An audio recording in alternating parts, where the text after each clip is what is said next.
Hello दोस्तों, मैं हूं आपका दोस्त अक्षय और आज बात करने वाला हूं एक ऐसी बुक के बारे में जो आपको फाइनेंशियली ग्रो करने में बहुत ज़्यादा हेल्प करने वाली है। कुछ ऐसी बातें जो हम कभी सोचते भी नहीं है वो आज हम डिस्कस करने वाले हैं। तो स्टार्ट करते हैं ये वीडियो, और वीडियो अच्छी लगे तो लाइक शेयर और सब्सक्राइब जरूर करिएगा।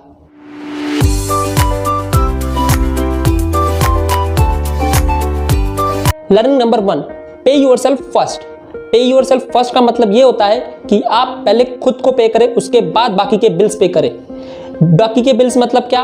लाइट बिल, फोन बिल, बाकी के जो खर्चे रहते हैं उसका नंबर बाद में लगाइए, उसको सेकेंडरी रखिए। प्रायोरिटी पे क्या रखना है? आपको खुद पे इन्वेस्टमेंट करना है। खुद पे इन्वेस्टमेंट करने का मतलब ये नहीं है कि आप नए कपड़े खरीदेंगे, नए शूज़ खरीदेंगे और अच्छी ग्रोसरीज खरीदेंगे ना। पे योरसेल्फ फर्स्ट का मतलब क्या आता है कि आपको अपने ऊपर इन्वेस्टमेंट करना है। कुछ नया सीखना है, कुछ नए बुक्स परचेज करने हैं, कुछ नए वीडियोस देखने हैं और कुछ नए कोर्सेज करने हैं जिससे लर्निंग में इंप्रूवमेंट हो, आपकी स्किल्स में इंप्रूवमेंट हो, जिससे आपको फाइनेंशियली ग्रो करने में हेल्प हो। तो पे yourself first. Learning number 2, don't be afraid of losing. हमारे यहाँ लोग क्या करते हैं? टिप्स पे शेयर्स में इन्वेस्टमेंट कर देते हैं, अपने लाखों रुपए टिप्स पे शेयर्स में लगा देते हैं और उसे गवा लेते हैं, और फिर उसके बाद इतना डर जाते हैं कि कुछ भी करना उन्हें अच्छा नहीं लगता है। तो पहले क्या करना है? कैलकुलेटेड रिस्क लेना है। कैलकुलेटेड रिस्क का मतलब क्या होता है कि कुछ स्मॉल अमाउंट्स को आपको इन्वेस्टमेंट करना है, चाहे वो शेयर्स में हो, चाहे किसी और चीज में हो। आपको पहले सीखना पड़ेगा, नॉलेज गेन करना पड़ेगा, उसके बाद इन्वेस्टिंग करना चालू करना पड़ेगा। तो स्मॉल कैलकुलेटेड रिस्क हमें लेते रहना चाहिए, उससे हमारा नॉलेज भी बढ़ता है और हमें सीखने को मिलता है कि हमें अपने पैसे को कैसे ग्रो करना है। तो कैलकुलेटेड रिस्क लेना कोई गलत बात नहीं है। हाँ, एक साथ बहुत बड़े अमाउंट का रिस्क ले लेना ये बिल्कुल गलत हो जाता है। उससे कभी नुकसान भी हो सकता है जिसकी वजह से आप आगे ग्रो करना बंद कर दोगे। तो स्मॉल कुछ percentage of amount of your income आप अगर उसकी रिस्क लेते हो तो वो कल चले भी जाते हैं तो कुछ ना कुछ सिखा के जाएंगे वो पैसे। लेकिन अगर बहुत बड़े अमाउंट का आपने रिस्क ले लिया तो उसकी वजह से जो होने वाला नुकसान है वो आपको लॉन्ग टर्म में इफेक्ट करने वाला है। तो स्मॉल फाइनेंशियल रिस्क लेते रहिए और ग्रो करते रहिए। Learning number 3, gain financial knowledge.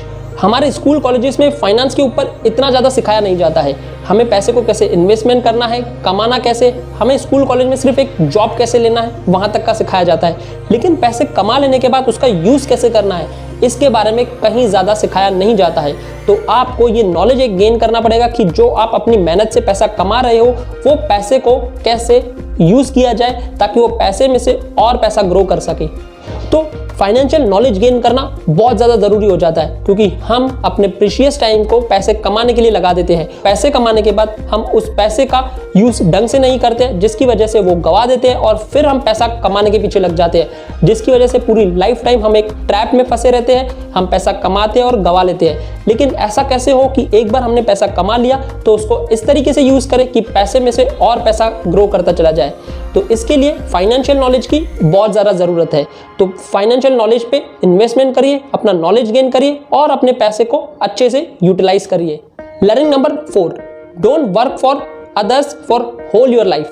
पूरी जिंदगी किसी और के लिए काम मत करो। हम एक जॉब में लग जाते हैं, एक महीने के बाद जब हमें पेमेंट मिलता है तो हमें बहुत अच्छा लगता है, फिर हम उसी के पीछे पूरी लाइफ निकाल लेते हैं और वही एक पेमेंट के पीछे हमारी पूरी जिंदगी लग जाती है, लेकिन हम ग्रो नहीं कर पाते हैं। कुछ टाइम जॉब करना सही है, लेकिन लाइफ टाइम के लिए अगर हम जॉब करेंगे या किसी और के लिए काम करते रहेंगे तो उससे हम ग्रो नहीं कर पाएंगे। बिल्स पे तो हो जाएगा, घर का खर्चा निकल जाएगा, लेकिन ग्रोथ नहीं मिल पाएंगी क्योंकि उसमें बहुत ज़्यादा पेशेंस लगता है और बहुत ज़्यादा हार्डवर्क भी है। हार्डवर्क बिजनेस में भी है, लेकिन वहाँ पे अपर लिमिट नहीं है। आप कितना भी ग्रो कर सकते हो, कितना भी पैसा कमा सकते हो, लेकिन जॉब में एक सैचुरेशन पॉइंट रहता है, उसके ऊपर आप नहीं कमा सकते हो। तो कुछ टाइम के लिए जॉब करना गलत नहीं है, लेकिन वहाँ से सीख के धीरे धीरे अपने नॉलेज को एक्वायर करके उसको अपनी बिजनेस में लगाना और धीरे धीरे उसको ग्रो करते रहना। और फिर एक टाइम ऐसा आ जाएगा कि आप अपनी जॉब को छोड़ के अपनी बिजनेस में फुल टाइम उतना पैसा कमा सकते हो जितना आप अपनी जॉब में भी नहीं कमा रहे थे। Learning number 5, put your money to work. हमें अपना पैसा इस तरीके से इन्वेस्टमेंट करना चाहिए ताकि उस कमाए हुए पैसे में से हम और पैसा कमा सके। जैसे कि हमें अपना पैसा स्टॉक्स जो डिविडेंड पे करते हो उसमें लगाना चाहिए, म्यूचुअल फंड्स में लगाना चाहिए, या फिर कुछ ऐसे रियल एस्टेट परचेज करके रखनी चाहिए जहां से हर महीने रेंट आता रहे। ये कुछ ऐसी इन्वेस्टमेंट्स करना चाहिए जहां से हमें पैसे इनकम हर महीने जनरेट होते चले जाए। तो ऐसा नहीं हो कि एक बार पैसा कमाया उसे गवा दिया, उस पैसे से और पैसा कमा। Learning number 6, money you earn doesn't matter, money you keep that matters. हम कितना कमाते हैं वो मैटर नहीं करता, लेकिन हम कमाए हुए पैसे में से कितना बचाते हैं वो मैटर करता है, और उस बचाए हुए पैसे को किस तरीके से इन्वेस्ट करते हैं वो ज़्यादा मैटर करता है। तो ये हमें सीखना बहुत ज़रूरी है कि पैसा कमाने के बाद उसे इन्वेस्टमेंट कितना करना है। अगर किसी की इनकम 1 करोड़ है और उसका खर्चा 1.5 करोड़ है तो वो कमा तो बहुत ज़्यादा रहा है, लेकिन वो बहुत जल्दी बैंकरप्ट होने वाला है। तो इसीलिए कमाना इतना ज़्यादा इंपॉर्टेंट नहीं रखता है जितना ज़्यादा इंपॉर्टेंस रखता है उस पैसे का यूज़ करना। ये बहुत ज़्यादा इंपॉर्टेंट पॉइंट है। सबसे ज़्यादा इंपॉर्टेंट पॉइंट यही है कि हमें अपना पैसा किस तरीके से यूज़ करना है, उसके लिए हमें फाइनेंशियल नॉलेज गेन करना है और अपने पैसे को अच्छे से यूज़ करना है। अपने पैसों को काम पे लगाइए कि वो आपके लिए काम करे, न कि आप उनके लिए।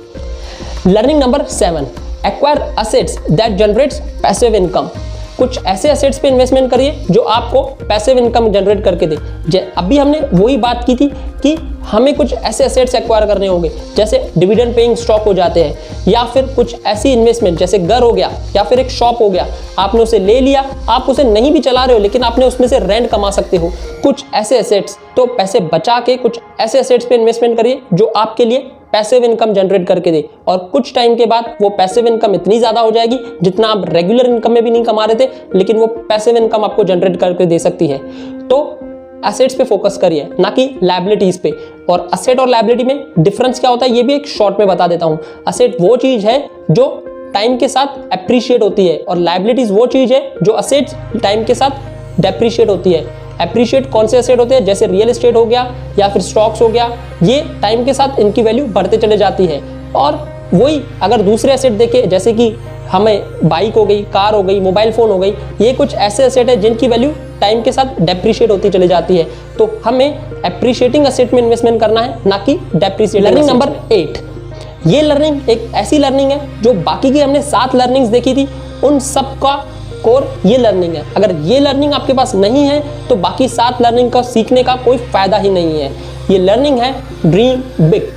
हमें अपनी सोच को बड़ा करना है, हमें अपने सपनों को बड़ा करना। किसी को जरूरत ही सिर्फ 1 लाख रुपए की है तो वो इतना माइंड क्यों लगाएगा, वो इतनी मेहनत क्यों करेगा, वो इतना नॉलेज क्यों गेन करेगा। उसे अगर 1 लाख रुपए मिल रहा है तो वो संतुष्ट होकर बैठ जाएगा और आगे नॉलेज इंप्रूवमेंट नहीं करेगा, आगे हार्डवर्क नहीं करेगा। लेकिन वहीं जिसके सपने बड़े रहते हैं, जिसको बहुत ज़्यादा ग्रो करना है, आगे बढ़ना है, वो ये सब चीज़ों के पीछे अपना टाइम इन्वेस्टमेंट करेगा, एनर्जी इन्वेस्टमेंट करेगा, और उसे सीखता चला जाएगा और उसे अप्लाई करता चला जाएगा। तो स्टार्टिंग पॉइंट यही है, ड्रीम बिग। अपनी सोच को बढ़ाओ, अपने सपनों को बढ़ाओ, अपने रियलिस्टिक होने चाहिए। ऐसा नहीं होना चाहिए कि यार आपने कुछ ऐसा सोच लिया जो इम्पॉसिबल है, या इस टाइम पे बहुत ज़्यादा इम्पॉसिबल हो चुका है, तो उसके लिए आप स्टार्ट तो कर लोगे लेकिन ज़्यादा देर सस्टेन नहीं कर पाओगे।